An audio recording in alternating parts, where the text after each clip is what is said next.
Hey YouTubers, Christopher Wanamaker here doing an updated 24-hour survival bug out bag using my older brother's 24-hour bug out bag that I built for him about 7 years ago. Where you see this orange reflective PT belt, everything to the right of it to the actual 72-hour bug out bag, which is a 3-day Condor assault pack that costs $80-$90 for a solid color one, $140 to $180 for a certain type of camouflage version. Everything here in between this bug out bag and all this is what goes in his bug out bag that I have with it. I borrowed it from him recently to do an updated 24-hour survival bug out bag video because I hadn't done one in about 2 years, and to also make some improvement and upgrades and some adjustments to his bug out bag. In the past 7 years, I have built about 2 dozen 24-hour survival bug out bags, including a version that I call a half backpack size, because it's probably about half to a third of these normal bigger size backpacks. It's more condensed and probably can't weigh more than 20-25 pounds, and I built one of those and gave one to my younger brother Greg as well. Everything to the left of this reflective PT belt is additional things that actually come from my bug out bag that I'm going to go over. Hey, he doesn't have this, he doesn't have that. If he wants to make some upgrades, here are my upgrade recommendations of what I would suggest to him. And then I'll also go over certain items that he doesn't have in his bug out bag at all because they're personal items, kind of like summer winter combo clothing or emergency cash money, a minimum of $200. Mostly in small bills, maybe one big bill, but the rest of them 1s, 5s, 10s, and 20s, hidden among his bug out bag in several different waterproof spots. So that way if someone got into it and found a little bit of cash money, they didn't find all of it. So one additional thing I would also add is, anybody who doesn't already have one added to their smartphones would be the Red Cross First Aid app, and maybe some sort of survival manual app as well. Those types of apps, actually, when you download them from the store, the app store, then pretty much they download onto your hard drive of your phone. You don't need an actual phone signal to be able to connect to the app. And then they do like a once a year update. So then you need a signal to download the updated version. And it'll have things like how to deal with choking, bleeding, blisters, broken bones, fractures, heat stroke, heat exhaustion. It has all the step-by-steps of step 1, step 2, step 3, step 10, CPR, all that kind of stuff. So download the American Red Cross First Aid app and like a survival manual app, then they're all free as well. So that's one additional thing that I would do. So other than that, we'll pretty much start going through what he has and everything. And so we'll go over the 3-day Condor assault pack backpack, which to me is one of the better options. Really high quality, thick material, good cushioning, strong straps, all for less than $100 for the solid color ones. A little under $200 for the multi-cam versions. So here it is. So this is a 3-day Condor assault pack. I know it's a little hard to see. I've got a few things still attached to the outside of it. I've got a canteen carrying pouch that I put the canteen itself, 1-quart canteen, and canteen cup inside. He's got a snug pack. It's a sleeping bag, very beginner one. It can go down to 45 degrees, right about, it can handle, 40, 45 degrees. And then I also got him as an add-on, this Tenton Sports, and it's pretty much a bivy, little thin blanket. He adds that to it, and it could probably withstand right about 25 to 30 degrees. So one of his upgrades that I would highly recommend to him would be a better, sleeping bag system of some kind.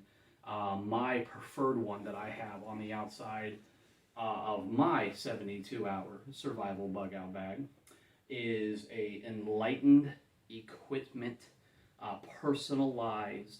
You choose the color, you choose the how thick of the fabric and everything.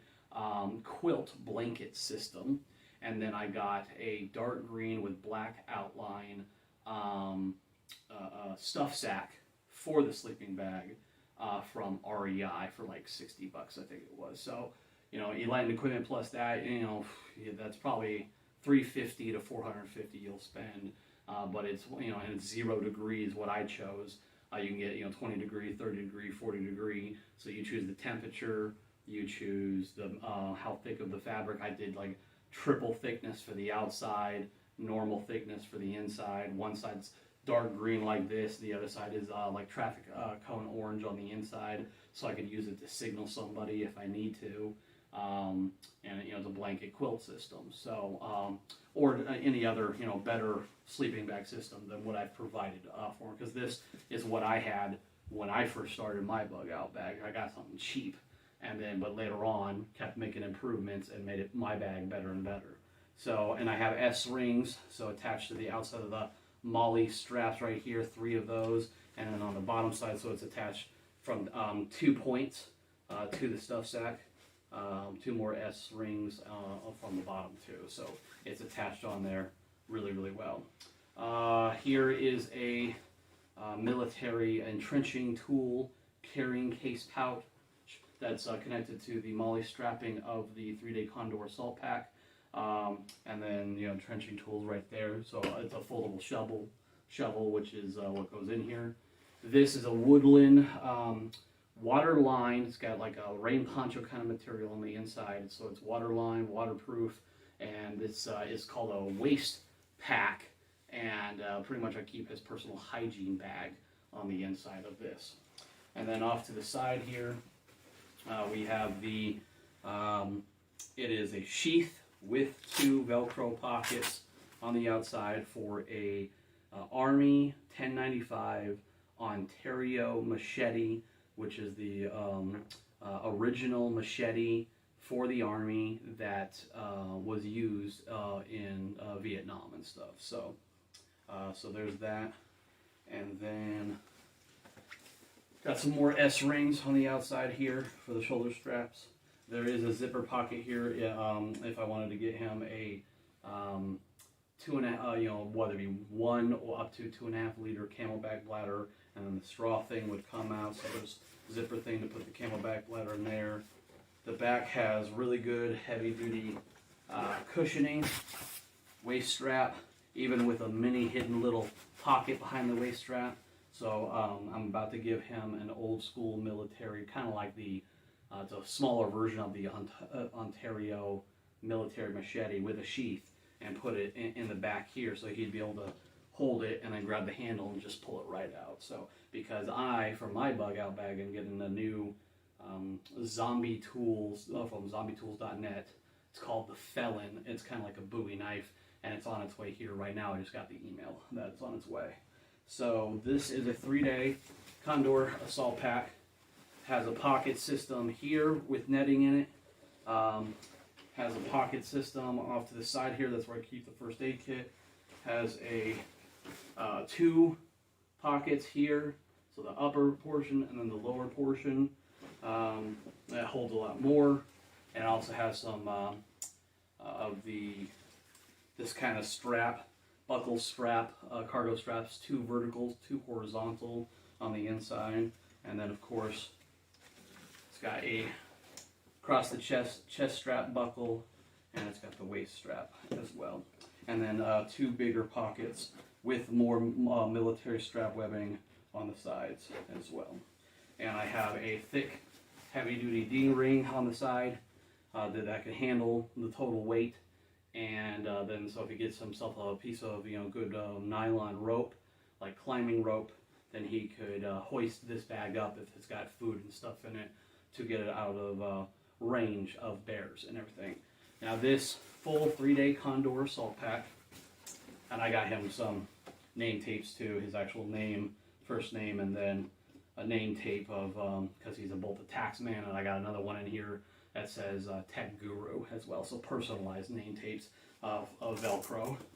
So this 3-day Condor salt pack is about $80-$90 at most places for a solid black, solid green like this, solid like, you know, desert tan like a sand color, and then the multi-cams are anywhere from you know, camouflage versions, Woodwind or multi-cam, which I used to have one of those, and all that, and other like, you know, camouflage versions. I think even the Girly one has pink, black, gray, and white, and they're between $140 to $180. So good priced, high quality backpack that lasts a long while, takes a long time, many years, several years for it to be really worn and, you know, needing replacement. So, and it's a lot cheaper. There are other backpacks like REI and stuff, but you know, some of them are $400 up all the way up to $2,000 backpacks. Yes, they're probably way more comfortable, way better design, but this is a good one for either, you know, between $80 to, you know, $180 for a good quality backpack. So, and then I use it for creating a basic either 24-hour bag, 48-hour bag, or 72-hour bag. And that bag off to the side, which I'll grab here in a minute, is my personal 72-hour survival bug out bag, and I use the same backpack. The only other thing would be a half backpack from like Flying Circle, which I think was like $50-$60 if I remember correctly, and it's a good quality, super thick material, good quality material like this, and it's like a half backpack. So for teenagers just starting out, or you know, anybody who can't carry very much, that kind of a backpack I would highly recommend. Or if you know, just a light backpack to be able to just go hiking and then come back home. You're not planning on going out to the wilderness and staying there overnight camping, then you could use that half backpack, which is in my, I show it off in the older video prior to this one for a 24-hour bug out bag video. So that's what I've done for his backpack right here. Okay, I'll show you mine real quick. This is my 72-hour survival personal bug out bag that I keep in the lockbox container above my vehicle. This big green bag is the Crua hybrid 2-in-1 tent for one person with rainfly. It's both a ground tent and a hammock tent. Individually for which one of those is about $300 from cruaoutdoors.com, which is CRUA outdoor.com. You can also get a kit.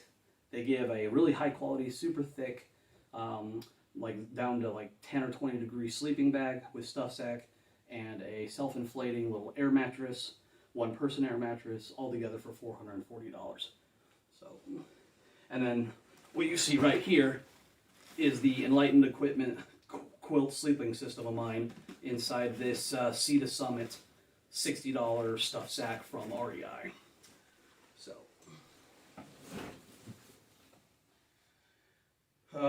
So that's mine. And then, so let's go over what I have on the table here that goes in my older brother's 24-hour survival bug out bag. Okay. So hygiene stuff, which goes in the Woodwind waste pack on the very top. A pack of 30 dude wipes, which is also really good because they're environmentally friendly. So you can like, you know, put them in the dirt and everything, and they're biodegradable.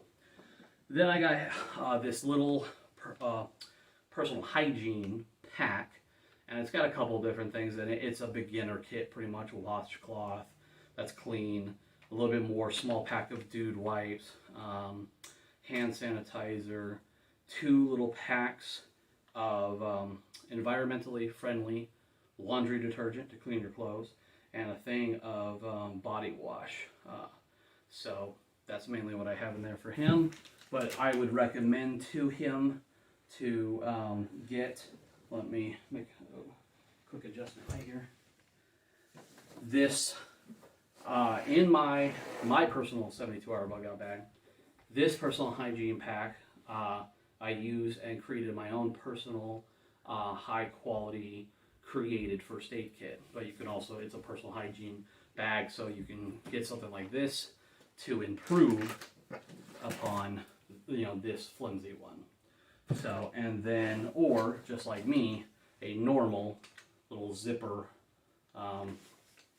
personal hygiene bag. This is mine. That goes with my 72-hour bug out bag. So that's one recommendation I would make to my older brother, is to get something that's, you know, higher quality, thicker, can be thrown around, personal hygiene pack, and then go get stuff, you know, foldable toothbrush and razors and deodorant and little bottles of shampoo and, you know, whatever else, you know, foot powder or whatever, to add and create your own better personal hygiene bag. So that's what I would do. So this is his, I believe it's called a Raiders from KatomaOutdoor.com. Another kind of one is the IBNS COTS tent, which is I showed in my older video, and it's a circular, looks like almost like a circular pillow, and it is a spring-loaded, once you take the strap off of it, spring-loaded one-person pop-up tent with rainfly called an IBNS COTS tent, and it actually attaches to the top of a like military or civilian cot frame. They have a newer one like that as well. I think it's called the Badgers, where the rainfly is already built in. You just unzip it, roll it up, and there's some Velcro straps to keep you know, that up.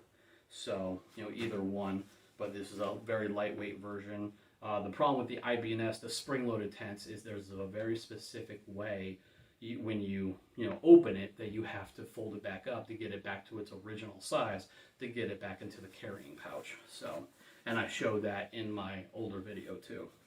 So, but, you know, I would recommend, you know, he looks into, this is a beginner tent for one person. It's almost like a, you know, it's very small. It's like a sleeping bag with a little bit of framing system, the tent pegs, so it's really small and everything.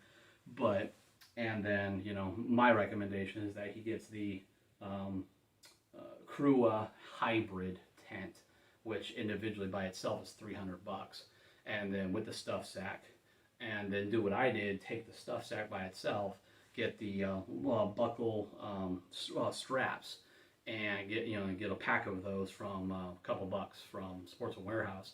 Take the buckle straps and the stuff sack for the tent to an alteration store and have them sew those on, and so you can attach those buckle straps to the very, very bottom of the military strap webbing at the very bottom of the 3-day Condor assault pack, and then so your tent is right here in your butt area, you know, hanging there. So that's what I would recommend. Other than that, we got a blow-up pillow and a blow-up. This is a Static V by Climate. One person blow-up little air mattress for a little better comfortability. The problem is the material is kind of plasticky, so you know, you move around and it makes the creaking sounds. So you'd have to spend more money to get the Cedar Summit, more like a blanket or sheet fabric material, higher quality, more expensive. I think one of their pillows is like $50-60, and one of their air mattresses for that type, which is what I have in my bug out bag, is in the $100 range. So there's that. You can find a lot of this stuff, Sportsman Warehouse, REI, kind of places. Then I've also given him a bunch of, and he's got, I think, even more of nylon 550 cord. There's probably several hundred feet worth. I've got this one, another big one inside his bag already in a certain location, and then a smaller one in his personal hygiene bag. Clothing wise, let's look at military gator neck and fleece cap. I gave him a gray one. It would probably be better if he can get a black one like I have for darker colors, because this is also, it's a bug out bag. So if you're bugging out and then you're out in the wilderness, especially here in the Pacific Northwest where it's really, really green, then the darker colors, the dark green, the darker colored clothing and everything that he hopefully has, and he'll put with the bag, summer, winter, good combo clothing, you kind of want to camouflage yourself to hide, unless you specifically want to stand out to signal somebody. And that's another reason why I have a few other things like reflective PT belt. He's got a Vs17 panel, which is like a rain poncho. Dark green on one side, but like this color orange on the other for signaling, smoke bombs, and all that kind of stuff. So mostly you want to stay hidden until the point in time you don't want to stay hidden. But this is a military gator neck, and what this pretty much is, I'll show you. So it's a stretchy scarf, and then, you know, if you really wanted to go all out, so good. These are Pugs sunglass goggles. You even have a little foaming right here, so there's no air getting in when it's tightened up. And then this, so you can do full faced. Or if it's a sandstorm or snowing or something, cold air. So, and then you are fully protected, covered up, ready to go. So, and then good quality winter gloves.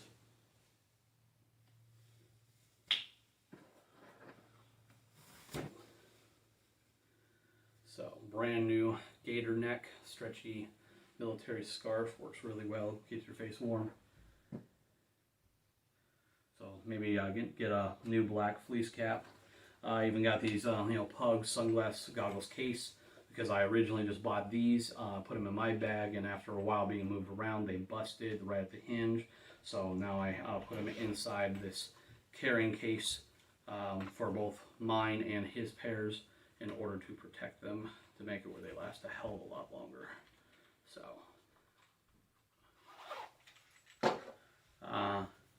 so there's that.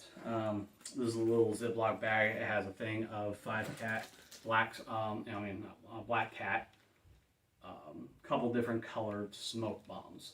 So I have one that is in one part of his bug out bag with all the fire and lighter stuff and all that, and another pair that I keep with his personal hygiene bag as well. So there's that. Got a couple different, USB cords in a Ziploc bag, so that way with certain devices he can, recharge his devices and everything. Then he's got a pair of Revision Eye Pro that came from the military with change out lenses. So here's the sunglass version, and then there's clear lenses inside this carrying case that hangs on the outside of the shoulder strap from D-Ring. So good sunglasses, other than the goggles, and so he's got clear lenses as well. Like I said, winter gloves. These are military gloves. Made sure that they fit him. They do. If he wanted to go better for the gloves, then the next thing that I would highly recommend is what I have both in my bug out bag and in my leather jacket on my chair. Is the company is called Churchill. They're based in Chehalis, Washington, about an hour north of here. And the specific type of glove is deerskin glove with Sherpa inside of it. And it's known as Maverick-C. The -C stands for the Sherpa inside. Otherwise, you'll just get just a deerskin leather themselves for just a Maverick. They are $80 to $90 gloves, depending on where you buy them from. But they are the best gloves I have ever had. I bought these, I found my first pair in, I believe it was Steamboat Springs in Colorado in the Rocky Mountains when I was visiting a timeshare resort. And I bought a pair, and then I go out to a military firing range in I think it was -10, -15 degrees, and we were out there for several hours. Had these on instead of the issued gloves. My hands never got cold. So for super cold weather, these are the best gloves I have ever had and ever found that I would highly recommend. It's less than $100. So Maverick-C from Churchill. So there's that. Of course, instead of his Revision glasses at some point, I would highly recommend Oakley sunglasses and it has the change out lenses. They're just higher quality, they're stronger, and then they have the hard case instead of the soft case. So there's that. And then another thing I threw in there just in case he needs to, and it can be a combo with his nylon Woodwind Camouflage rain poncho right here, which has holes also in all the corners. So it's not only a really heavy duty, good quality rain poncho to be used as a rain poncho, but it can also be strung up with the nylon 550 cord to create a form of shelter as well. And then combo with that, if he wants full face, this used to be a part of my paintball set, and I gave it to him. This, so it could also mix with goggles and stuff, if he needed something to cover his face instead of putting like camo paint or dirt or whatever all over your face. This is a what we call a Vs17 panel. I spoke about this just a while ago. Dark green on one side, traffic cone orange, very bright. This can be also used as like a shelter, kind of like a rain poncho, for dark in one color, and then the other side, if you're trying to signal somebody, a good bright big panel of bright orange, and you can also take darker items, sticks or rocks or whatever, put it on it to do like the V, the X, to do 3 lines, certain symbols that mean certain emergency things, or even the word help or SOS or something like that. So to signal someone from far away, Vs17 panel. So he has that. And then when I talked about the lightweight half backpack, I almost forgot to show this. I got this recently. It's an outdoor waist pack that I got from online for like 40-50 bucks, and I use it for the very first time recently, going hiking to Triple Falls in the Columbia River Gorge. I've got the metal 2 big things of Life Straw water bottles. I got my own. I just added to them. I got to get the hard case, Pug sunglass case to attach to this. I need another one for mine. So my Pug sunglass goggles, and I got first aid kit in here, like a 300 piece. I've got some Cliff Bars, trail mix bags, smoke bombs, lighter. This is actually mine that goes in here, but something my older brother should look at getting to add to his first aid. It's called Green Goo Plants with Purpose. It's a first aid. It's like a balm ointment salve. Helps temporary relieve symptoms for cuts, scrapes, insect bites, chafing, sunburns, blisters, rashes, abrasions, itching, and skin protection. And it's 18 bucks off Amazon. I have one inside my bug out bag, and I got another one inside here. To include, it's not just for the waist, but it also came with, what do you call these? I forget the name. What do you call them? Not bungee. Elastic straps or something. So shoulder strap system, pretty much. So. And unbelievably, and not only is it super comfortable and everything, carry a good amount. So good for just basic hiking. You're planning on going out in the wilderness, but you're keeping some things with you. But just not as much as a full bug out bag. But the thing is that when I brought this out this past time to hike Triple Falls Hiking Trail, which had just opened up a couple of months ago, I was able to assist and then save someone's life. So it was a pretty amazing experience, to be honest with you. And I got a knife in here too, and I got one of those whistle compasses. Also comes with a detachable case that has some matches in it, and I've got like 2 different lighters in here and everything.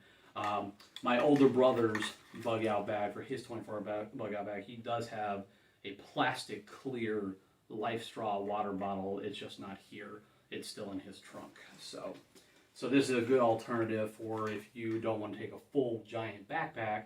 Look at one of these online and get them, and then fill it up with all the necessary stuff that you would need, and it could help you save your life, protect you, or save somebody else's. And what happened was, there was this woman who, we were leaving the Triple Falls area. There's a little tiny trickling down waterfall to the side, and she had headphones on. She was playing with her phone. I think she was changing her music songs, and she wasn't really paying attention, and she tripped over this big long stick that was on the ground, and she biffed it hard on all fours, legs cut up like no tomorrow, right into the bottom of the little waterfall. And her name was Stephanie. And the thing was that so she got up and we were like, "Are you okay?" It's like, "I think so," but her legs were bleeding pretty good. So what I did is we walked over to the viewing point right across from the actual looking at Triple Falls, the waterfall, and you know, as I pulled out first aid and was cleaning up the wounds first, you know, rinse them with water and then clean them with disinfectant wipes and all that. And as I was doing that, she actually almost fully passed out. I was able to catch her as she was falling backwards, and I caught her, and so her head didn't hit the ground and all that. And I'm like, ma'am, are you okay? Can you hear me? And all that. And you know, it was for like several seconds, you know, and then doing the eye rolling thing and all that. Then she woke back up. I helped lift her up slowly. Had her drink water. I gave her 2 of my Cliff Bars and all that. And we just rested for like 30 minutes. I put the Band-Aids on her and everything, got her patched up. And then after that, I told her, you know, hey, I'm going to rest a little while too. I'm going to get something to drink, eat something. I think it was just dehydration, a little bit of heat stroke, because that area used to have thick trees, and because of the Eagle Creek fire, it's all burnt out, which means it's pure sunshine right into that area. There's no massive tree coverage anymore, so no massive shade. And I think she was saying how she took the wrong trail, and pretty much, you know, she went farther and longer and harder than she was expecting to do. So I think she just mainly overdid it. And then once I was rested up, I wasn't going to allow her after that kind of thing. If anybody who's done the Triple Falls hike, you know, one side is pure rock, the other side is pure cliff, sheer cliff. So I didn't want her to pass out again and fall, you know, to injure herself or kill herself. So I told her, hey, I'm going to walk with you, give me 1 second and all that. And then I walked with her all the way back, and we just chatted. I made sure she drank more water, told her to have like another Cliff Bar and stuff. I had several and all that. And then we got back to our vehicles on the Highway 30, and I gave her my business card, and she said thanks and gave me a hug and everything. And then we parted ways and never heard anything since. But, you know, just knowing that I had preparedness, I had my stuff for myself or for another person, and I was able to help and save someone from either injuring themselves or falling to their death or whatever, I watched out. So there's all of that. And then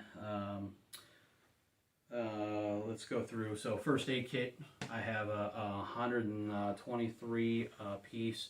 It's outdoor camping and hiking first aid kit I got from Walmart for $30-40. I've added a few additional things to it, including this. This is called Click Heat, and it's pretty much a reusable hand warmer. It has like acetone acetate or something inside of it, and it's got this little metal coin thing that you can pop, like a Snapple lid kind of thing. And when you do that, it has a reaction to the metal, and it crystallizes and heats up for about 30 to 45 minutes. And how you reuse it is you actually put it in a piece of cloth and then put it in boiling water for 10 minutes or so, a sock or something, and then the crystallization will actually turn back into the liquid. Pretty cool thing. Click Heat, and they have all different size and shape ones online. This is actually like a credit card knife. So I pull it out, I fold it in a certain way, and it's a knife. So, and it's brand new, never been used, so that's good to keep with the first aid. This is a pocket-sized foldable thing of duct tape, so I got that in there too. Then for more protection, and other than the normal rain poncho, I got a couple of packs. So I have one in mine and my hiking little 24-hour bag and everything, and it's emergency poncho. It's from Prepared, and pretty much so it is the what is it, emergency blanket foil material. bright orange on the outside, on the inside the aluminum, so it's both a emergency heating blanket, but it's a rain poncho, and they're a couple bucks each. I got a pack of 4, and I'm putting one in my older brother's bug out bag. So then I've got a pack Ziploc bag of 15 tea candles, non-scented version. You can get a full pack from Walmart, Fred Meyer's, Bed Bath & Beyond, a pack of 100 for about $5 or $6. And there's 15 of them, and they each last 2 to 2.5 full hours, you know, of burning. So after that, we've got a survival manual. I have one in my bug out bag as well. It's from the military. It's a little older, but I've gone through it. It's from 1970. It's good information. FM 21-76. It's a survival manual and a variety of things. You could probably find a lot of similar information from that survival app I recommended downloading. And then it's another good spot, because it's in a Ziploc bag and all that, to put some emergency money in a couple different spots, front, middle, and back of the booklet. So then I got a pack of what we call chem lights, military glow sticks. He's got 4 green, which last 12 hours each, and then he's got 2 blue that last 8 hours. So half a dozen, glow sticks, pretty much. And then this is from Ivation, another company known as Secure, makes pretty much the identical same one. And they're like $20-$30. They're hand cranking LED light, fully waterproof down to 30 feet deep, with a little solar panel on the outside as well. LED light flashlights. So there's light, low setting, high, and a signal setting.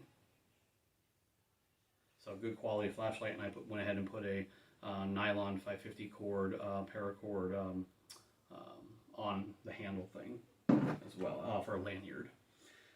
So then we have pretty much some starter things from Starter Fires. This is Insta-Fire fighter starter. They were on, it's military grade, and it's like a fire sand. It's really cool. It was on Shark Tank, and they're able to even pour this, make a pile on top of water or dirt or whatever, and then light it, and the sand actually catches fire. So you can make a little pile on top of water, and this will still burn as well. It's really cool.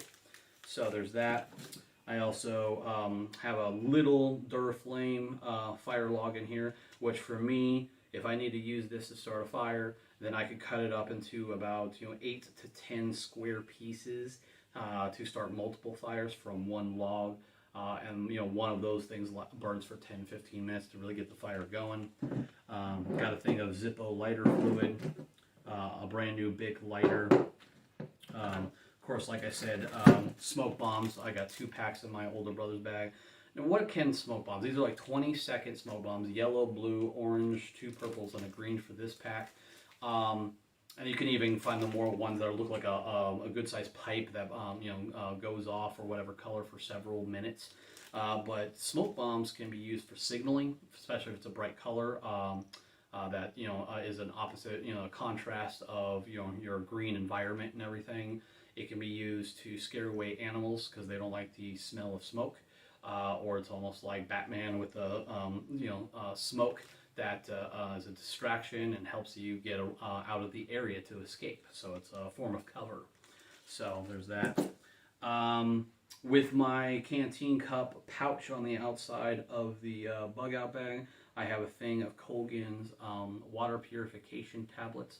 Well, a lot of people do not know this, that once you crack this open, if you don't use all of them within 6 months, they become poisonous. So you got to watch out for that. So then another thing to burn to go with my older brother's BioLite camp stove and grill and kettle pot system. For the this is the Type 1 original version. There is a Type 2 now. For the camp stove, that's $150, or the whole bundle, which I'll go over here in a second, is $250 right now. With the kettle pot also would come with a coffee press and this USB cord reading light, because the BioLite camp stove And here's the carrying case right there. It's BIOLITE, BioLite. And so like BioLiteEnergy.com is the website, and they have many, many other cool products. But it has a USB thermoelectric generator on the outside of the camp stove. You pre-charge it first before you go, and then as you're burning things, it's a pack of wood burning pellets from BioLite that goes with the camp stove. I throw that in one of his side pockets of his bug out bag, so he has something other than nearby sticks. He has dried wood pellets to get the whole thing started, on top of Duraflame log and all that kind of stuff. So I also have a Colgan's whistle. It's a compass in the center here, and these are a couple bucks. You can find them everywhere. Anywhere there's a camping section, there's a thermometer and there's a magnifying glass. So Colgan's whistle. There's all-weather playing cards, so these are, you know, fully weatherproof. You can get them wet and all that. They're like hard plastic and all that, or switch them out with some other card game, like put a pack of like Uno cards in here as long as they fit, you know, or some Cards Against Humanity to have a little bit of a funny game, you know. So then we get into the food stuff and the cooking stuff. So I have put, you know, 2 Cliff Bars in here for snacking on. He's got a Mountain House freeze-dry dehydrated food, 14 grams of protein. These are $7-8 a piece. This is a breakfast skillet, hash browns and scrambled eggs mixed with pork sausage patty, peppers, and onions. I've had this one. This is really good. All I have to do is add hot water. 1 full military MRE, meals ready to eat, military food, which can last on the shelf for, you know, 13 to 15 years. This one specifically, menu 24, chicken pulled in buffalo style sauce. So there's that. And then it's 2,000 to 2,500 calories in one. Usually it comes with gum, waterproof matches as well, napkins, and other things in there, hot sauces and stuff.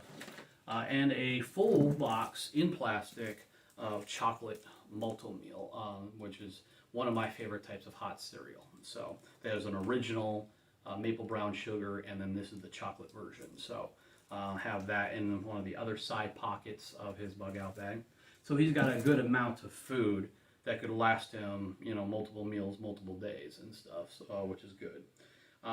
Then he does have the military canteen cup, which has, you know, handles to it, and can also be put over, you know, on a Firebox camp stove to, you know, boil or cook whatever.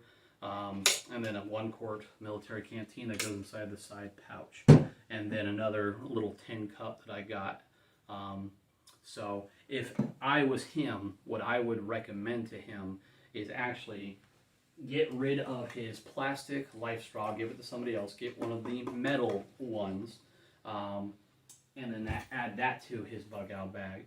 And then he could also get rid of his military canteen and canteen cup and pouch all together to lighten the load. So that's what I would recommend, because then it's like you just get it's a life straw, heavy duty straw attached to the lid, and so you can just fill up his metal water bottle. You can use that for cooking pot as well, and then you know, and then just drink straight from that. You don't need, you know, 6-liter kettle pot, life straw water bottle, and a canteen cup and canteen itself. I would just keep the little tin cup. That's all I would do. So there's that. Then here is his foldable entrenching tool right here.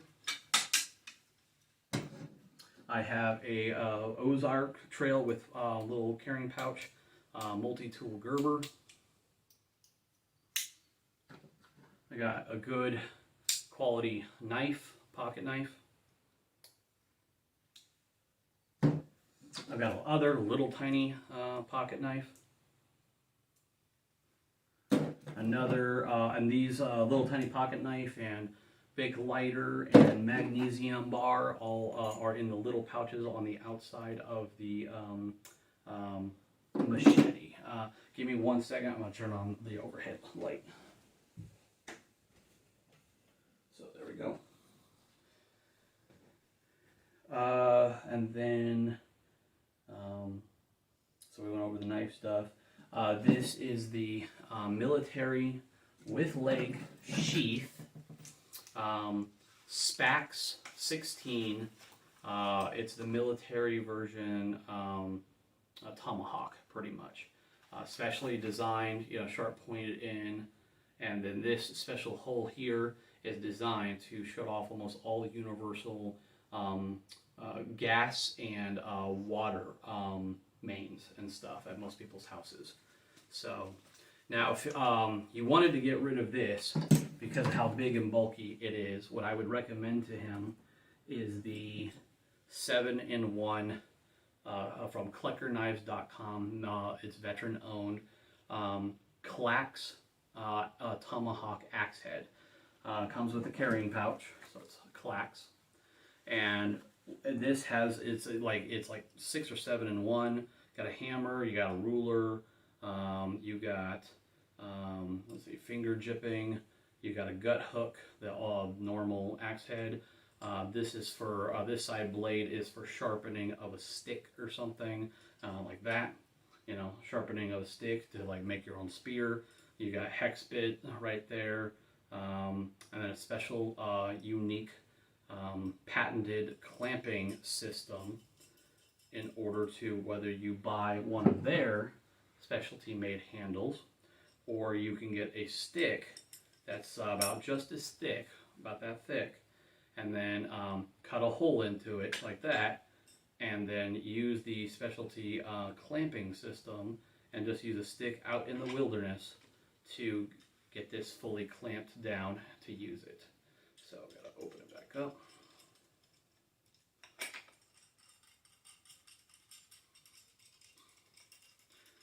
I can't remember off the top of my head how much this costs. There's a couple different versions. Ones that are like solid right here, so it's like a 4-in-1 instead of like a 7-in-1.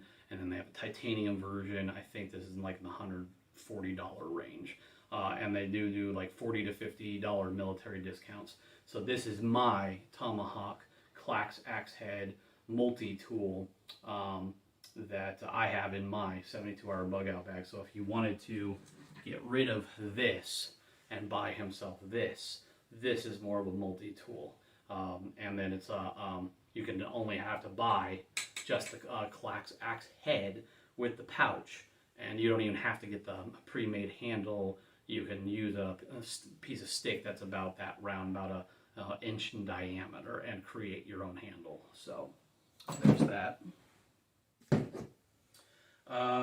Then Smith's, you find these everywhere. It's pretty much axe and machete knife sharpener. Here is the Army's 1095 Ontario from Vietnam era machete, and I use this to, it's a sharpener to sharpen any kind of tomahawk, hatchet, or machete. I did add additional electrical tape to the handle for better grip, and a nylon 550 cord paracord. Wrap it like that, and so you never actually lose it. So there's that. And this Smith's knife sharpener, actually on the handle here, you push here, and it's a wire brush for cleaning. So that's pretty cool. These are a couple bucks. So, okay. And then this was not a part of his original bug out bag. I'm adding it to it now from a surplus store, an old fashioned, pretty decent little shorter machete, because I'm about to get the Felon, which is like a Bowie knife from zombietools.net. But this goes in behind the little pocketed waist strap on his bug out bag. There's a little pocket behind the cushion, and so he'll be able to put this right back and then go like that. So he'll have an extra bladed weapon now as well. And then mine's going to be higher quality. Here's from my bug out bag, Zombie Tools. This is called the Hooligan. They don't make this one anymore. and it was pricey, and you have to wait like several months to get your blades in. All you have to do is keep it clean and oiled and all that. They fold their steel like the Japanese do with their katanas, and they do it, but it looks more like something from the Spartans from 300. So I am getting a pretty much a Bowie knife that looks just like this. So for mine. Then for cooking, a couple different things. Both, Hooligans little Swiss Army knife thing that, has your silverware and that comes apart. And that also has a bottle cap opener and a knife in one of these as well. So, have that. I got a little thing of heat grip tongs. So, for, using the grill and everything, making, whatever, steak or whatever. So, now here is the BioLite camp stove system, first generation. And what I have is pretty much right here. I've got the lid cover for the grill. I found this little fabric stuff to pretty much put on top of this. So there's an open grill, and now it's a closed grill in order to cook like an eggs or whatever, something that's going to get through the grill covers. So there's that.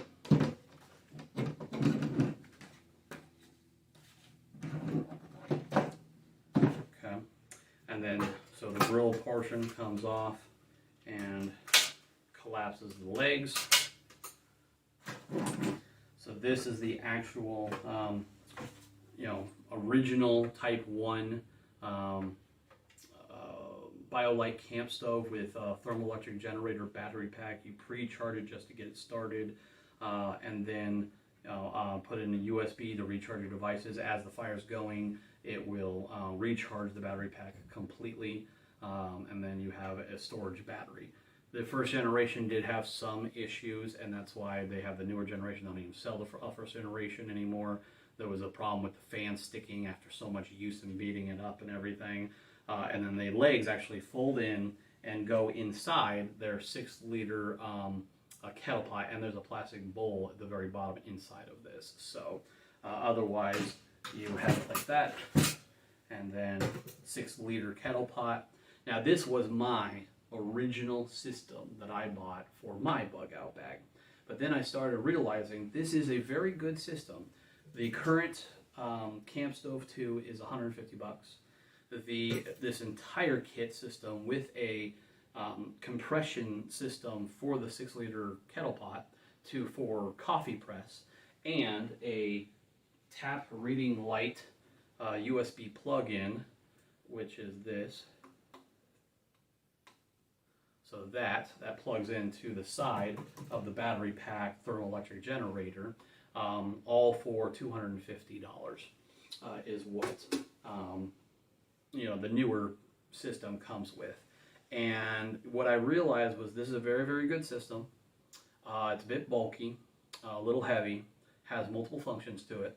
So it's good if it's a part of a bug out bag that has 2 or more people in a group that you're going to take out with you, or have to leave the disaster area. So if you have a significant other, you got kids, you live with roommates and all that, this is a better system to have.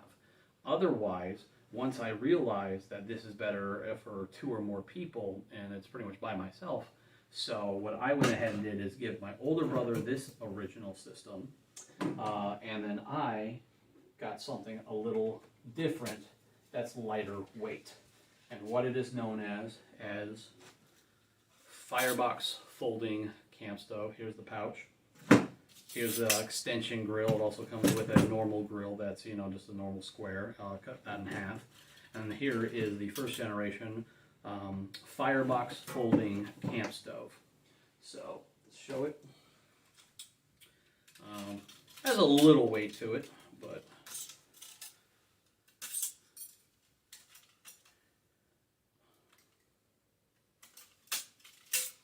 this is the ashtray.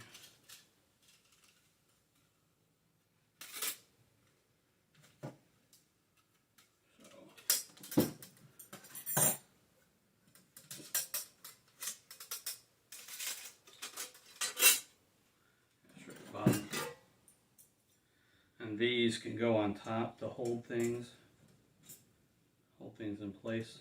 You can get additional one of these.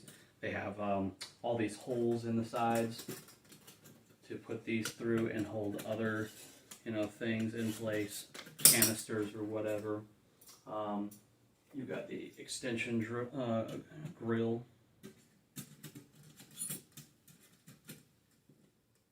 So it snaps in and everything.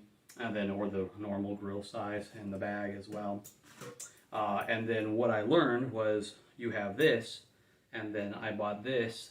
Also came from BioLite, 2-liter little teapot kettle pretty much. And the handle is the thermal electric generator with a battery pack that I just turn that on, and then it, come on, there we go. So you could recharge your devices, but that's what I did. So instead of a 6-liter, which I used it, and then I'm like, my God, I used 2, maybe 3 liters, and it took forever to actually get it boiling, like a half hour or something like that, with a roaring fire. And I kept having to add the wood, the sticks or wood pellets or whatever to the camp stove. So why not have something that's more compact, not as bulky, and 2-liter, 2 liters of boiled water is perfect for me. And as this is boiling, it's recharging the battery pack as well. And then I have a tap reading light for being able to see what I'm cooking and stuff if it's dark. So to me, that was a more, it does all of this, but it's more compact and it's lighter weight. So for one individual person, that worked out perfectly.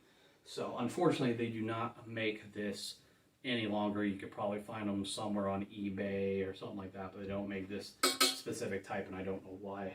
It's a really good thing, and I'm glad that I got one. I found one on clearance at a Sports and Warehouse before they stopped making them.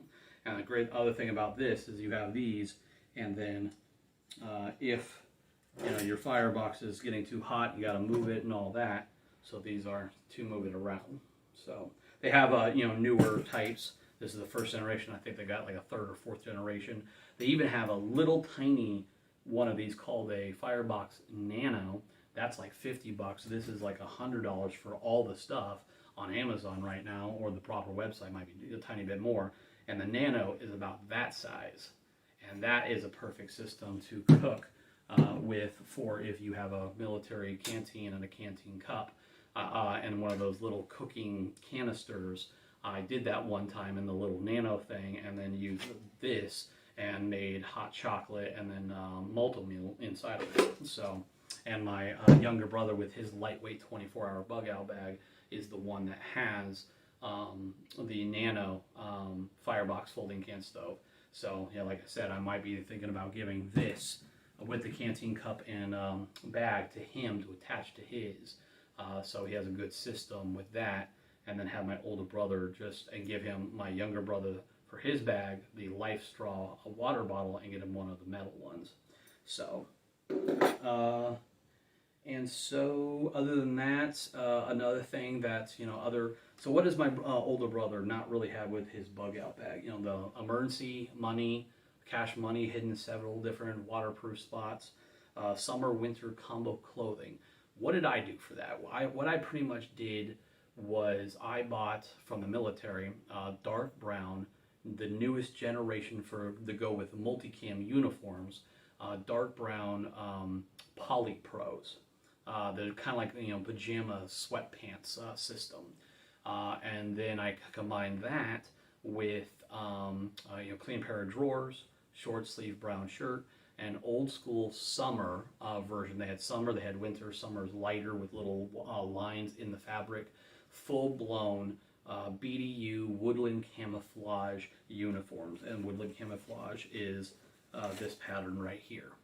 So BDU old school uniforms that I had from the Army Reserve, summer type with winter polypros, with good military wool socks, with the gloves, with the gator neck, with a dark black fleece cap, and then I got myself a couple different. I got Redhead already worn in Gore-Tex boots that I got from Bass Pro. There's these type of boots, and they're really high quality. I think I paid like $140 for these all together. And then recently I switched out some Outback, falling apart Outback boots. I'm wearing these all the time now when I go out. And then I bought myself these types of boots that are Danners, but look more like this, military combat boots. And the great thing about these type of boots compared to these boots, I mean, great for all weather, all terrain, already worn in Gore-Tex boots, high quality, but these types of boots actually, you know, go up the leg more, so that way if you even like fracture, sprain an ankle, break an ankle, this is almost like a ankle brace. So it, you know, and you just got to tighten it up and all that, and then you can still somewhat walk on it. So I got a fully brand new that look like those, all-weather Gore-Tex kind of boots with the brown and everything, but they're Danners and they look like this in my, which is in the original Danner box up in the lockbox container on the top of my car. So having good pair of boots, you know, you need to get, or my older brother would need to get, and he still doesn't have them. And then inside, I would also recommend these. These are pretty much like water shoes.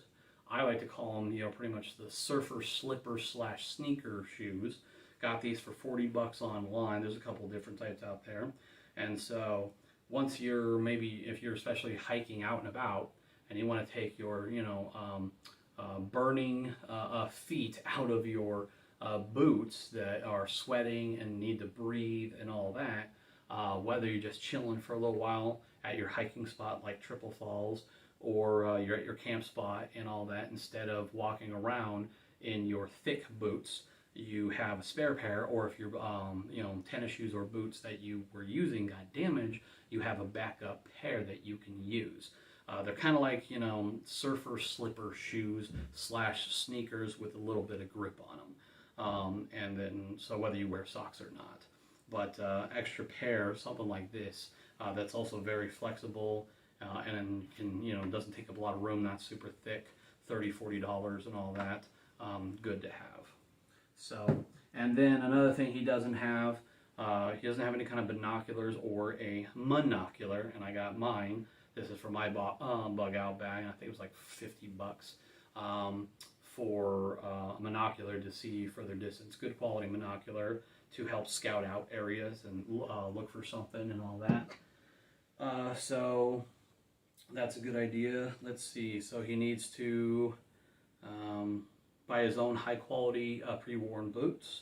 He needs to personalize his first aid kit and probably get a better personal hygiene bag, more personalized, so a better bag with his personal stuff inside of it. I would recommend, you know, him getting either his own one-person Firebox folding camp stove system, or the Camp Stove BioLite Camp Stove 2 system to switch out with the one system. He needs to look into getting a better sleeping bag system, probably that, you know, at least anywhere from the 0 to 20 degree range. Enlightened equipment is what I would highly recommend, and getting a stuff sack for that, if it doesn't already come with one. He needs a better blow-up pillow and a one-person mattress that's more like a light blanket fabric material, not the more plasticky kind that makes noises as you move. It's like you're sleeping on a plastic bag, like a grocery plastic bag. Possibly would be a good idea if he doesn't get the Crua hybrid 2-in-1 tent system. That can be a hammock as well. That maybe you just go get one of those you know, different types that's just like one of these, and with the tree hammock rope and a fabric sheet hammock, and to, you know, be able to set up somewhere in the tree, you know, amongst the trees and everything, get up off the ground and relax, and, you know, after a good hike or something. That would be a good idea. Encrypted thumb drive, that would be another good idea. Something that I have in one of the areas of my bug out bag is a thumb drive that looks just like this, 16 gigabyte thumb drive, and I have mine in a Ziploc bag that's, you know, thick, little tiny Ziploc bag, and pretty much it's an encrypted thumb drive with all my most important documentation digitally scanned. So all my ID cards, social security cards, the metal one and the paper one, my birth certificate, If I was married, it would be a marriage certificate. If I had kids, their birth certificate, scanned copies. Current, most updated, still in effect, vehicle registration, vehicle insurance, pictures of all my current apartment that I take pictures of once a year to show everything for personal property insurance. You know, any kind of super important documentation.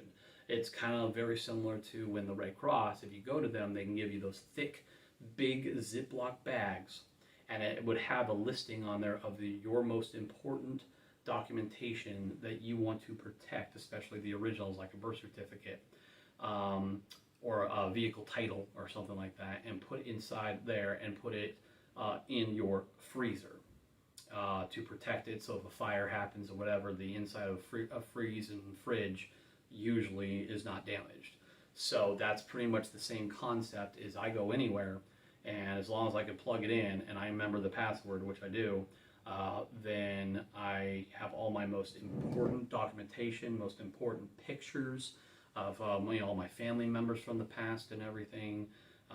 You know, all that kind of stuff is on an encrypted thumb drive, digitally scanned and uploaded to the thumb drive and put in a Ziploc bag and hidden amongst my bug out bag. So that's another thing. You know, I know you can buy like fully waterproof and encrypted thumb drives and all that kind of stuff.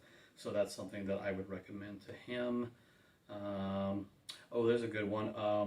I would also recommend, other than, you know, machete and tomahawk, hatchet thing and all that, one of those bicycle chain with handles on each side, cutting hand saws.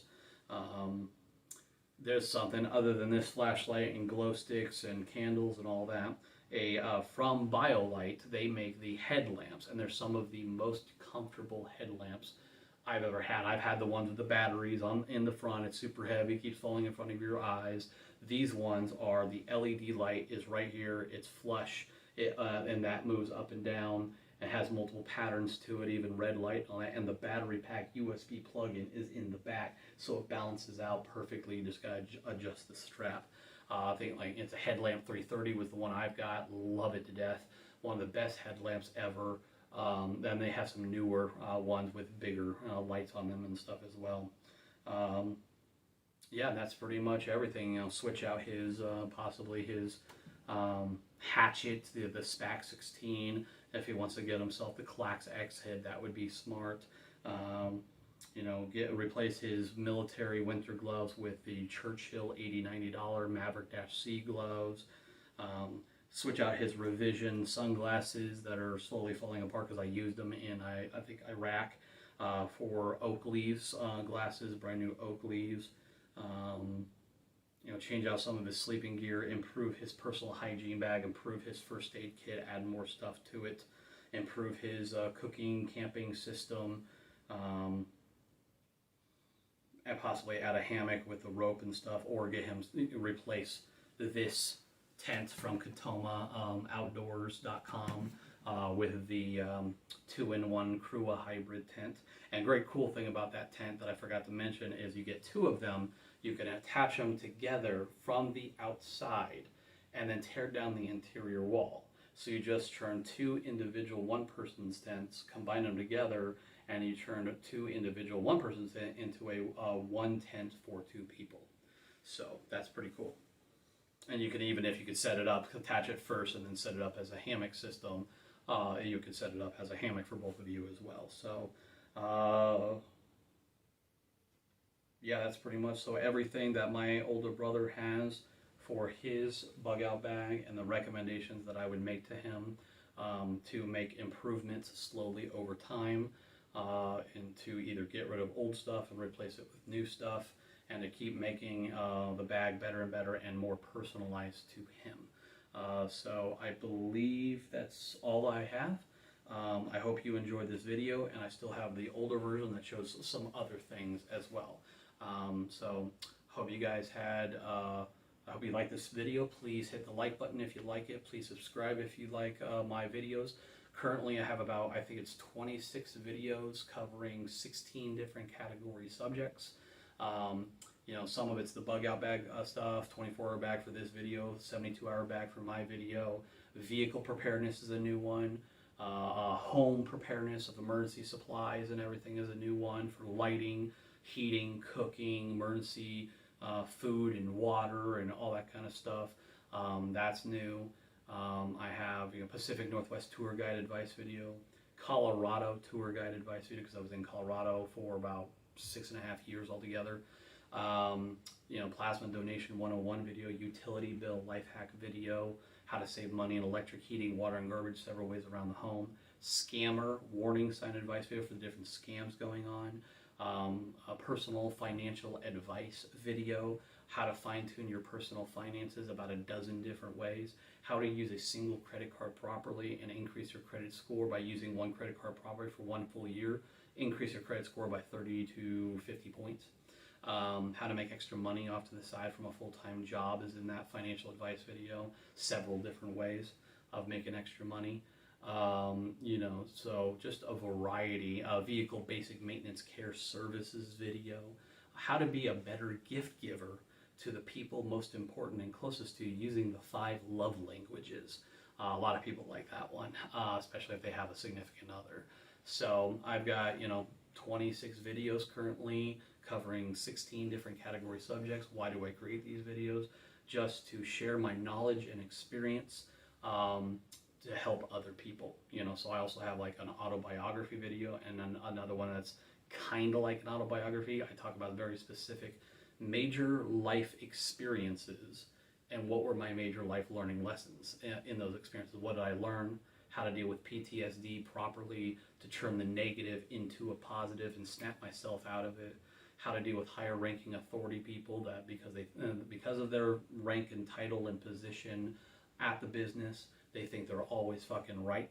They think that they cannot do wrong, that they're not wrong. It's their way or the highway. How do you handle those kind of people properly to control the situation? Let them think they're winning and they're better than you, but they're really not. You're winning. You're kicking their butt, but you're not getting caught, not getting in trouble. So relationship improvement videos to get away from, authoritarian, narcissistic, domestic violence kinds of relationships, the old school, closed-minded, my way or the highway, kind of relationship dynamic, a parent/child relationship dynamic between two adults, and going towards more egalitarian, equalness and fairness, true partnership kind of a relationship that are more like best friends, and treat each other like true equals. So I have a video on that too. So that is everything for my updated 24-hour survival bug out bag. Today I believe is 14 June 2022, and I hope you enjoyed this video and I gave you some ideas of for building your personal bug out bag, hiking backpack, or some of the newer products that are coming out nowadays, and thinking about certain category subjects. Just a lot of people maybe don't think about the first aid, or they don't think about the personal hygiene, or they don't think about the full summer winter combo clothing to put in there.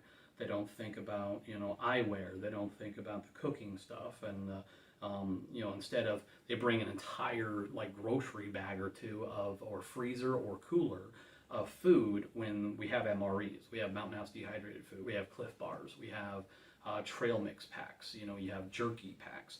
You got all these lightweight things, and especially Mountain House food and everything. In some ways, I think these Mountain House foods or packs of oatmeal and all that are better than a lot of the MREs, and they're super lightweight, and all you have to do is boil some hot water. And then this is like maybe 1 or 2 of these. I think they have bigger packs for like $12-15 a piece. The smaller packs for a good little tiny meal are like $7-8. So and these things taste fantastic. So 1 or 2 of these should fill you up. Maybe you add a Cliff Bar to it or something, or a bag of cookies or chips or something. But so you got to think of good. Some things you can go cheap. You can go cheap like glow sticks and stuff. The tea light candles. Bic lighters, the basic, hiking, camping, outdoor first aid kits. But, constantly keep making them better and better. Improve upon your gear. My bug out bag when I first started was almost just like this. It was actually probably a little worse.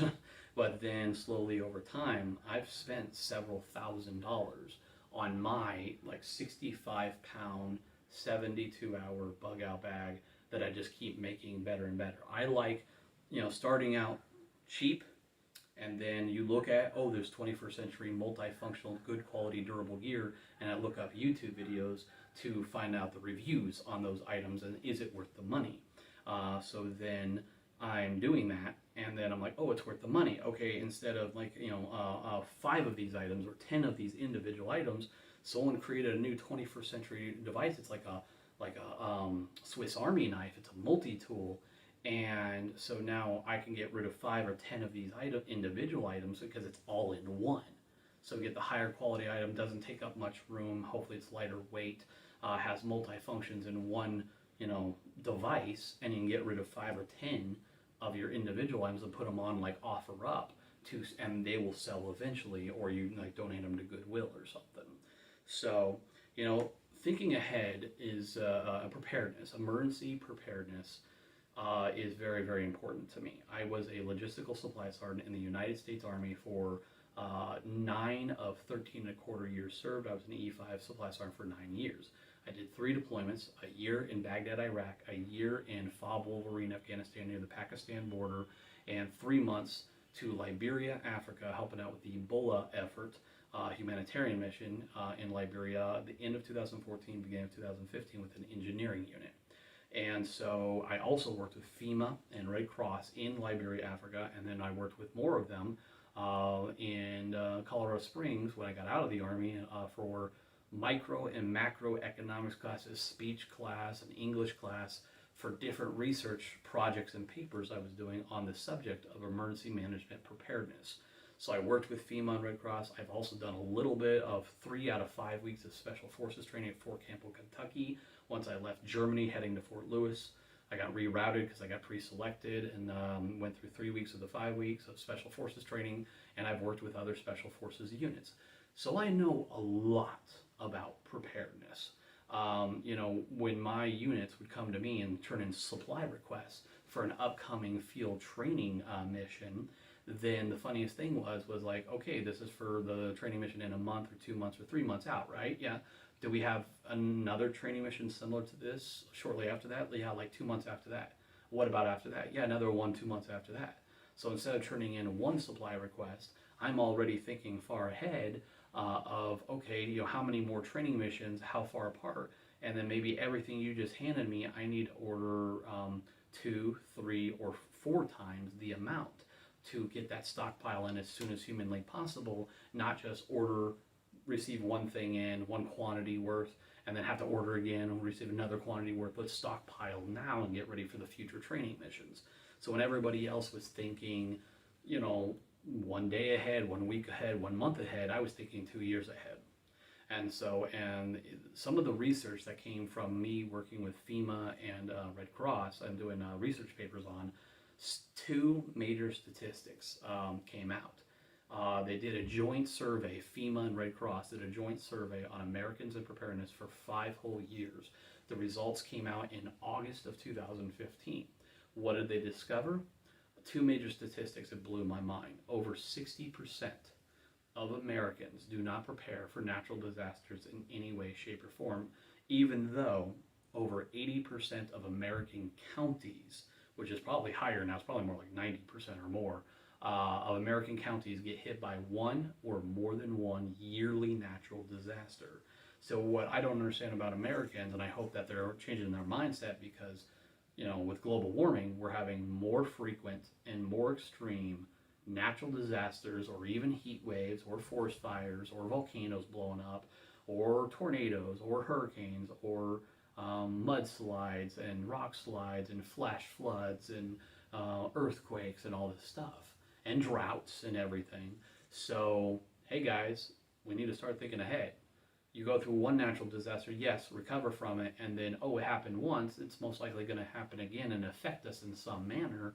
Why aren't you preparing for the next one? So, a great example, actually I'll get to that here in a second. Another statistic was for every $1 someone spends in preparedness products or planning or both, then what it is you will save somewhere in the realm range of $4 to $16 in damages and recovery fees after the disaster is over with for every $1 you spend in preparedness, whether it's planning or products or both. And then, you know, if you remember Hurricane Harvey several years ago in southern Texas, a man who had a big family, owned his own house and property, he took a chance in preparedness because he heard that statistic.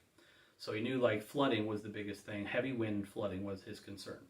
So he goes from southern Texas and goes all the way to New Orleans to buy this new product called an aqua dam. And what it is like a giant bicycle intertube that you wrap around your house, fill with a hose, and it goes 20, 30 feet high. He spent $8,300 on that aqua dam. And what it did, it's pretty much a giant aqua sandbag to keep the floodwaters at bay, maybe even almost like a barrier to protect his house, his two-story house, from you know, flying debris. And his friends, his family members, his neighbors, everybody around who knew and who saw him and knew him and all that was making fun of him. Like, that is the dumbest, stupidest item, product, purchase you have ever made in your life. And when Hurricane Harvey came through, was done and over with, whose house was the only one not damaged by Hurricane Harvey? This guy who bought the aqua dam. He wasted $8,300, not exactly wasted, spent in a you know, good preparedness item, spent $8,300, invested is what the word I'm looking for, invested $8,300 in this product, took a chance in preparedness, and he's like, I spent $8,300, it saved me over $150,000 in damages and recovery fees, if not more. So $8,300 divided by $150,000 minimum, that's a 95% savings rate. You could actually, inside the aqua dam, you could still, where there's floodwaters 20 feet high, you could still see the green grass in his yard between, you know, the floodwaters on the outside of the aqua dam and the inside of the aqua dam. So, you know, totally worth it. And then everybody's like, oh, I got to get me one of these. So, you know, his property wasn't damaged. This is the only one. You can look it up on YouTube, Aqua Dam Hurricane Harvey, and the news report will pull up. So, and then another interesting time that, you know, to prove that statistic right from FEMA and Red Cross on preparedness is I pretty much, you know, I went on a road trip in May of 2018 to beginning of July, going from Colorado Springs all the way up to Montana Glacier National Park, getting into Alberta, Canada, stayed there for a week in Canmore, Alberta, Canada, then went over to Whistler for a week, BC, Canada, then went to my hometown, Kelso, Washington, where my brothers were for 2 weeks, and then came back home. When I was at my brother's place in June of 2018, I heard of a major hailstorm that hit the southern Colorado Springs area where I live. And depending on where you were located, they got anywhere from golf ball sized hail to softball sized hail. It actually even killed 2 animals at the Colorado Springs Zoo behind the Broadmoor. Hit them in the head and killed them. So, and they had so many, if you didn't have your vehicle under a cover, under a garage or something, total loss of vehicles just everywhere. I mean, and it even damaged a lot of homes up in the lower mountain area where some of the softball-sized hail just went right through their roof all over the place, and some of them didn't even have homeowners insurance. So they just pretty much lost their home and had no coverage. And so it's like, well, having the insurance and stuff would have covered you, thinking ahead and paying for, you know, this stuff or preparedness items or whatever. And so when that happened, that freaked me out because I had just gotten I turned in my 2009 Hyundai Sonata for 2018 Hyundai Kona. So my brand new Kona was like 3 months old. And I'm like, are you serious? I didn't know that they got that bad of hail in that area during the summertime. So what I did is immediately I started thinking to myself, okay, if it happened once, it can happen again. Well, if it happened, but my vehicle was not considered a total loss, it was, you know, possibly damaged but repairable, I have to pay a $500 deductible anyway. And then I'm a Lyft driver, and so when I'm not in school, I'm doing, you know, and I'm not on vacation, I'm doing full-time Lyft driving, you know, 50, 60 hours a week. That's how I'm making most of my money at that time. So if my vehicle's damaged, not only is it going to cost me $500 to get repaired, I'm probably going to be waiting weeks or not, if not months. So I'm like, well, there's got to be some 21st century gear out there that can, if I deploy it at the right time for my vehicle, it's hail prevention devices. And I looked up several, and then the one I found was Landmodo vehicle deployable umbrella system. They had a couple different types, different sizes, different colors. One of them was like a pull pin, suction cup on top of the vehicle right in the center, pull the pin out, open the umbrella, put the pin back in. Or you can, a little bit more expensive, key remote control version, and you just got to recharge the device and make sure batteries on your key remote control. And so I spent $350. I think it was actually $320, $330. I think I got $20 off for military discount. And I got a version, dark blue, goes with my light blue car. It's large enough. I sent them the make, model, year, dimensions of my vehicle, and they told me the exact type to get. I got it, and then a month later, after getting it, a hailstorm had come through. First, it was normal BB-sized hail, and then like, oh, it's hailing. Good idea to go grab, the item and deploy it. So I deployed it. 20 minutes after I deployed it, we had pretty much it was shifting from golf ball to baseball size hail. Tons of other people's vehicles got damaged in my apartment complex parking lot there in Colorado Springs where I lived. No damage to my vehicle at all, because the commercial is saying it can survive 20 to 30 mile an hour winds. It keeps the inside of your vehicle cooler during hot heat waves, and so like your steering wheel is not hot to the touch, or your dash and all that, or your seats. And then for wintertime, it has a vibration thing to it on a key remote that shakes off the snow. But the main thing I bought it for is in the commercial, they went up to I think it was a 3 to 5 story building, took solid bricks, had the vehicle down below with the umbrella, deployable umbrella on top of it, and threw as hard as they could, about 10 bricks, and there was no damage to the umbrella or the car. And that's the main reason why I bought it, was for the hail prevention device. And so everybody's going out to check out the damage. Some people are running out there to try to throw cardboard boxes on top of their car to, lighten the impact and everything. And there was zero damage to my car at all. So I spent $350, like $320, $330 with military discount. I took a chance of preparedness. It paid off. And then guess who was only one of 4 total Lyft Uber rideshare drivers in the entire Colorado Springs and surrounding areas for about the next 4 to 6 months? Me. So that means that I was out and about getting fare after fare after fare after fare after fare. So I was getting all these fares because there's only like me and either 2 to 3 other rideshare drivers in the entire Colorado Springs area. And so I'm pretty much getting all my money back, because everybody else's vehicles were damaged. So the more organized you are, the more prepared you are in a variety of areas for your home, your vehicle, and bug out bags, and the higher quality gear and equipment that you have and that you've spent money on. I'm not saying buy everything all at once, a little at a time.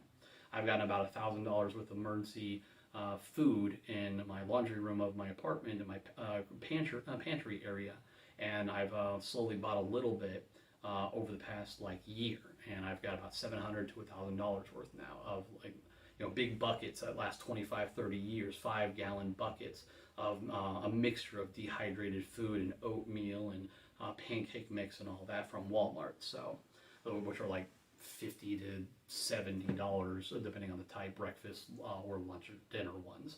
So, so preparedness will always pay off. Investment will pay off.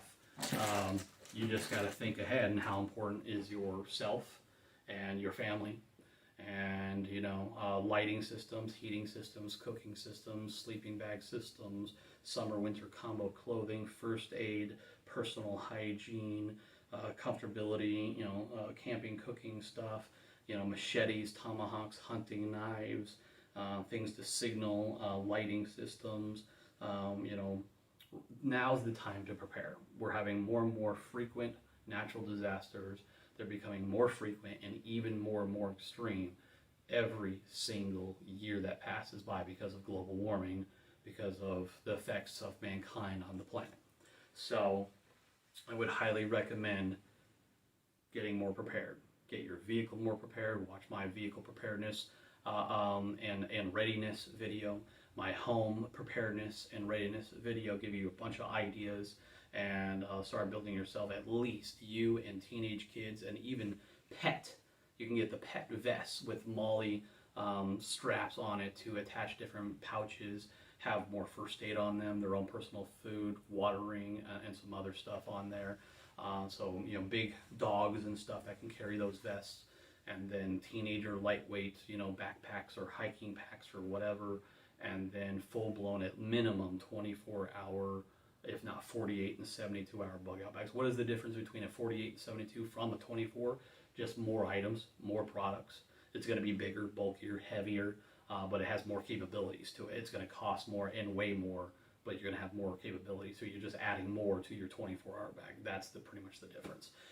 For homes, you can also get a Rubbermaid tub with a lid, a Rubbermaid tub with probably the clamp and the lids, or a good size book bag, like gym book bag, suitcase bag kind of thing. If you're building a bug-in kit of everything you need: first aid, glow sticks, hand cranking flashlights, personal hygiene stuff, backup water, you know, the emergency hand cranking, Red Cross flashlight / radio systems, little handheld radio, whatever. Create a, you know, laundry maid tub or book bag of an emergency bug-in kit that, you know, especially like because the pandemic happened, that would have been a good point in time that, you know, hey, have like PPE. You should have had gloves ready and hand sanitizer and bottled water and face masks and all that, you know, ready to go way before the pandemic happened. So the more you think ahead, the more clean, the more organized, the more efficient you are, the better off you will be. And when everybody else is running around with their heads cut off, and they're stressed out, and they're exhausted, and they're frustrated, and their tempers are flaring, if you're pretty much prepared like I am, you're at home chilling, not really having to go do anything. When the toilet paper thing happened because of the pandemic, I now have 2 full of the big packs of toilet paper, and even 1 pack, you know, pretty much lasts me probably a month, if not 2. So 2 packs, I'm lasting 3-4 months. So, you know, think more ahead, get a little bit extra, a little bit more at a time.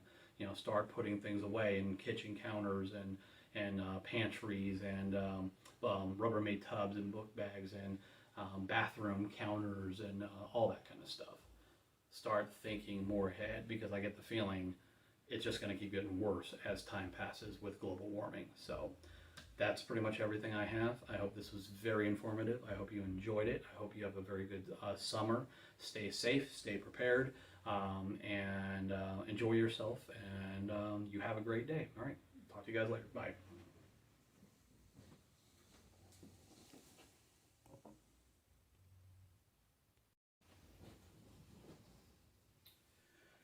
Hey YouTubers, Christopher Wanamaker here again. This is part 2 of the 24-hour survival bug out bag video.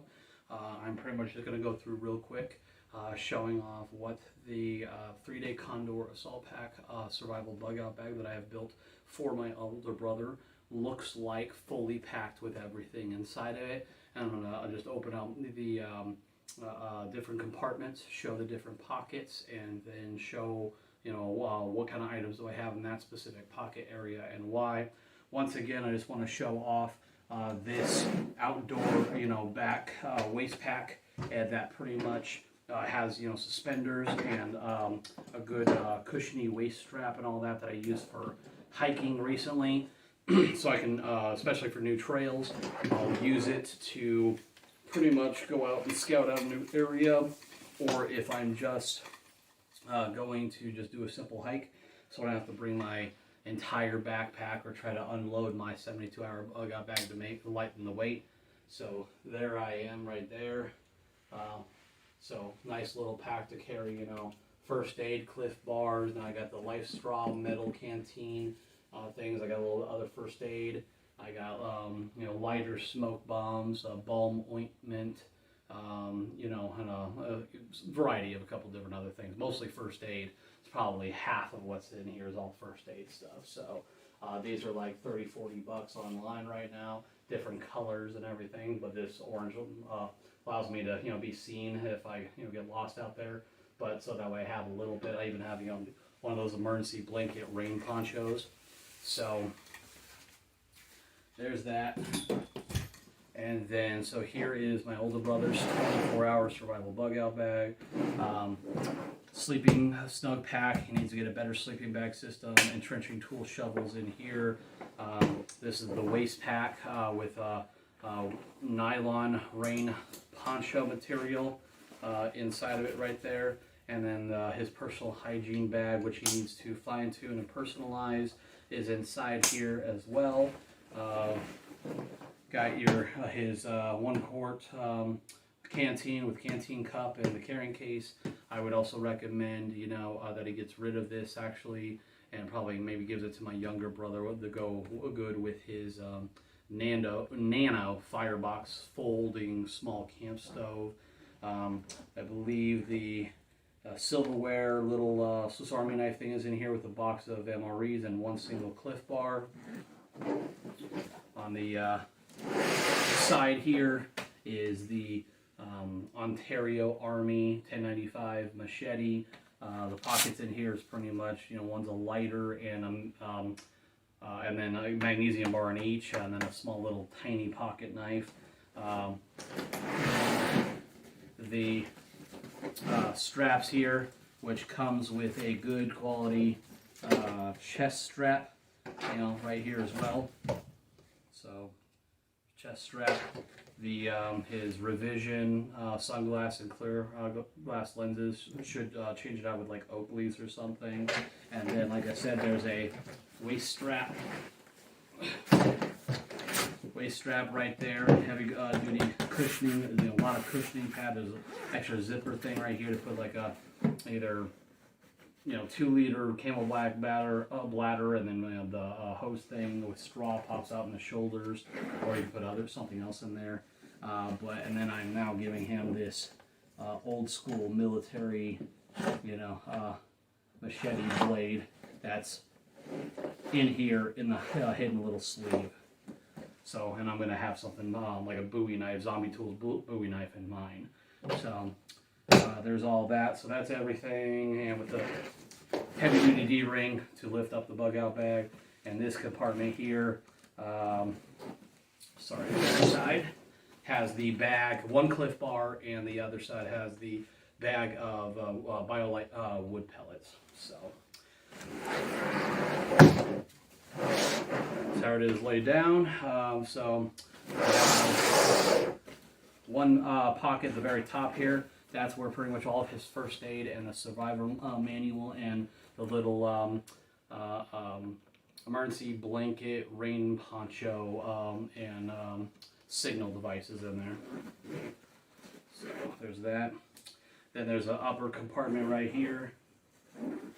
It's where I keep his Smith knife sharpener. He's got an extra strap for his Spax tomahawk leg sheath. Got an extra strap for that. Pug sunglass goggle case with the Pug sunglass goggles in there. The Colgan whistle, compass, thermometer, and magnifier. His Vs17 signal panel, or it's also kind of like a rain poncho. And then his actual military rain poncho is all right in this compartment.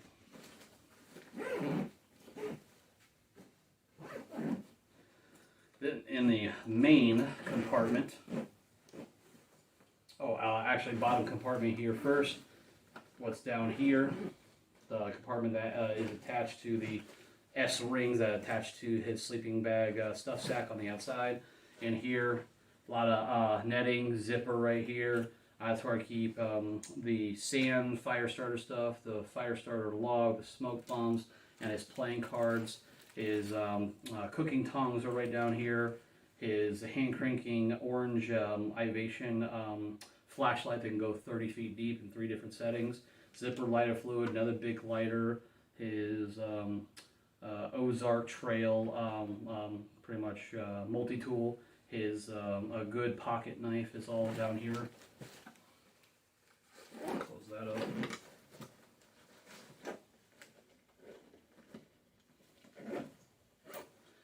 And main compartment, you have to unhook these buckles on each side. Open it, unzip it, and then open it up.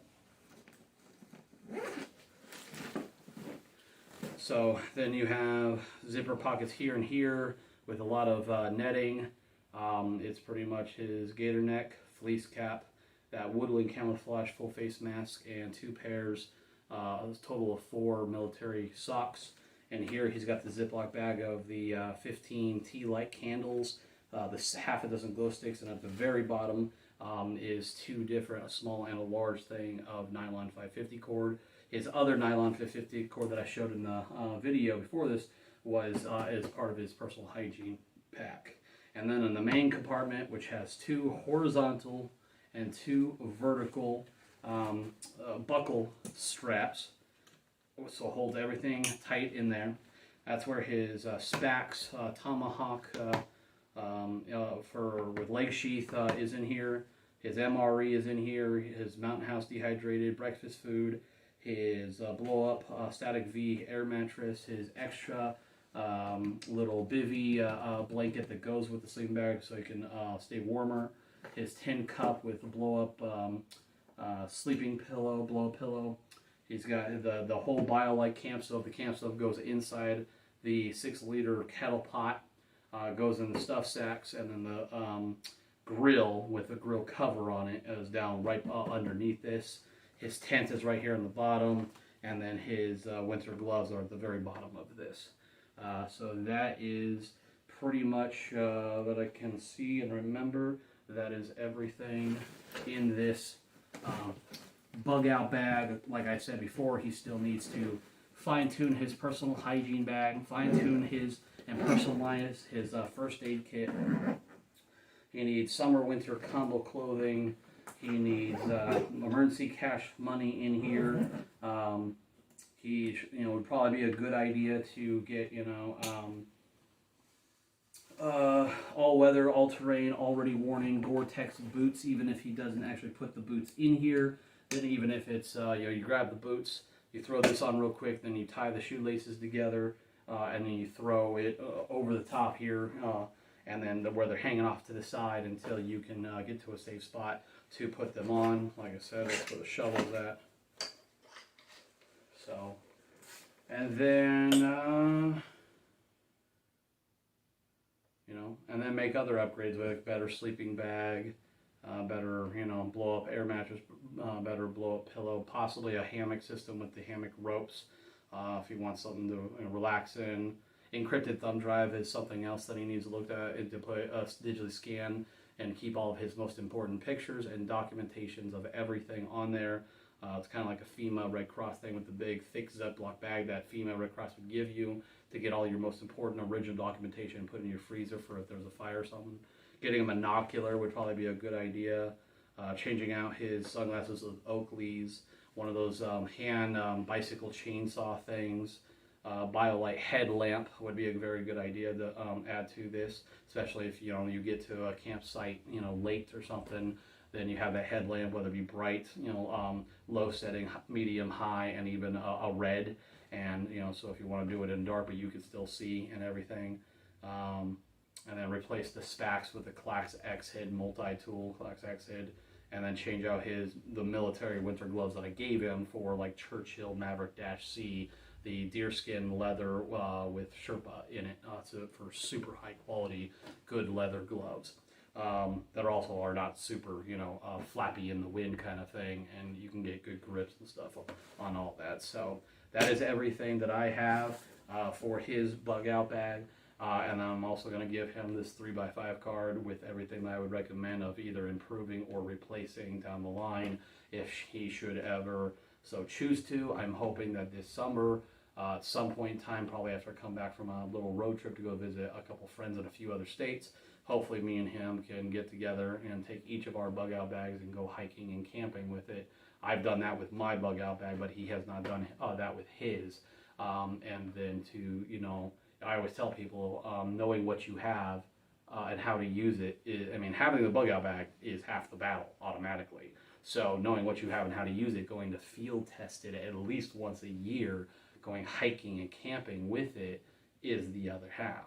It's actually, a bug out bag can be kind of dangerous for people who have one and who never took it out and field tested it.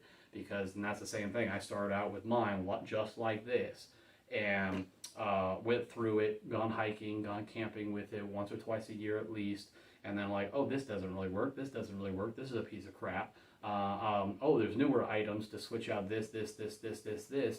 Maybe a 10-in-1 new 21st century durable item came out and replaced 10 individual items in the bag. And I just kept making it better and better. So the more personalized it is to the person, their wants, their needs, their environment, altitude, and climate, and it's the capabilities that they want it and need it to do for them in their region and climate and altitude and all that.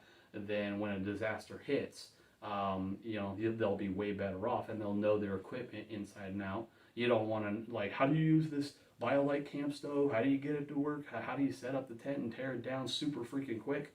You need to practice with it. You don't want to be doing it when the disaster actually occurs and like, oh, I got all this stuff, I have no clue how to use it. Soldiers do not go out and deploy without being well trained on the equipment.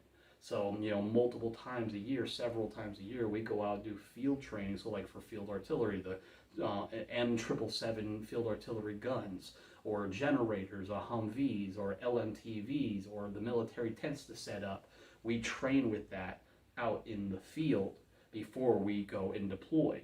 And anybody who hasn't trained with it and got it down several times and knows how to use it inside and out, those people are not going to deploy until they are well trained on all the types of equipment that we're going to be using, including weapon systems and all that. So they don't just, we don't just arrive out of basic training and they throw us in a war zone like, here you go.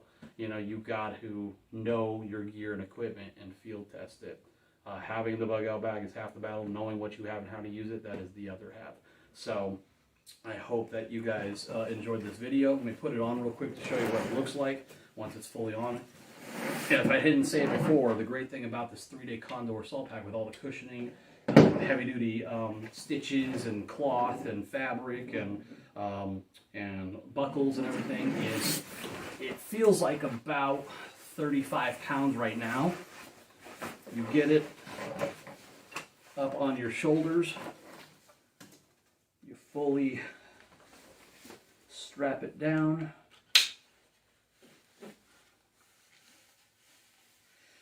Full waist strap. And then chest strap.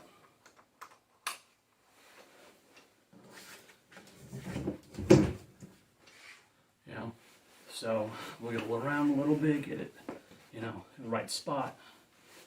Make sure it's comfortable. Okay, good. Tighten everything if you need to.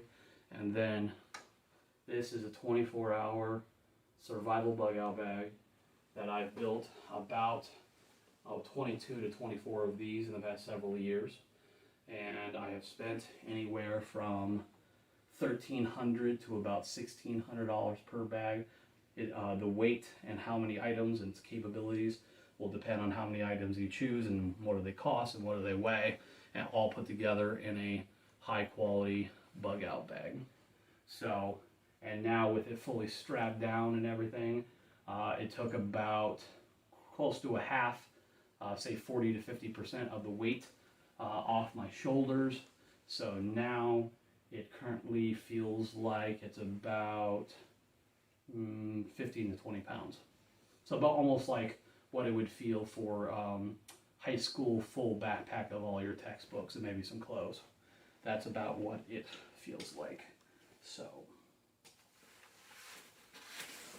that's everything. Hope you enjoyed this video. Hope you enjoyed my personalized bug out bags I build for people, and just knowing that preparedness is very, very important to me and can definitely save your butt. My bug out bag, when I go road trip traveling, my bug out bag is in my vehicle. I use it to camp out either in my car or KOA campsites, national parks, and I have all the comfortable, good gear. And there's been a couple times where the bug out bag and certain gear and equipment has actually saved my life. Or saved me from being stuck in a really bad situation too. So there you are. Hope you really like this. Hope you really enjoy it. Make any comments and hit that like and subscribe button. And share my video with anybody else who you think it could be very useful. With all the natural disasters that are happening more frequent and more extreme every year that passes, from every season, doesn't matter whether it's summer, winter, fall, or spring, we're having more and more disasters becoming more and more frequent, more and more extreme. If it was up to me, every single vehicle from a used or new car dealership, every new house that you buy and have a mortgage on, like how many people you got, what ages are theirs, as long as they're teenagers, they get like lightweight bug out bags, or something like the hiking bag here. They would get something like this issued to them, and 24-hour good quality bug out bag like this would be issued to the parents, as long as they can carry it and handle it and everything. And if you have a big dog, would get the little bug out bag vest with a bunch of pouches on the outside of it to carry food and first aid and water and stuff like that. What was it? The month of March for every year is Preparedness Month, and yet most Americans don't really pay attention or care. I think it should be mandatory that this kind of stuff maybe is built by professionals like me and then issued to people, and the government pays us grants and all that kind of stuff. That would be really cool. Because I'm very, very passionate about this, because I would love to work for like FEMA or Red Cross kind of a thing in the future, being an instructor on preparedness and all that, traveling around and showing off these kinds of items and all that kind of stuff. And then substitutes. If you don't like this, here's a few other options for you, kind of a thing. So I think I'd be fantastic at that. Preparedness and cleaning and organizing and staying on top of stuff, spring cleaning, cleaning out your clutter and all that kind of stuff is very, very important. I mean, that's what I've been doing this summer. I've been going through every drawer, every closet, every knick-knack. We don't use this, don't use that. Let's sell it. Let's give, sell it on OfferUp. Let's put it and donate it to Goodwill. Go through even all my cupboards of canned foods and stuff, and we haven't eaten this, haven't eaten that. Let's donate it to a food pantry. Let's clean out my computer desk, every drawer, the bathroom drawers, the kitchen drawers, everything. Go through everything and get rid of what we don't use. It just sits around collecting dust. I do that at least once a year, if not more. So, like I said, hope you like this video. You guys have a good day, good summer. Hit that like button, hit that subscribe button, all right? All right, YouTubers, talk to you later. All right, bye.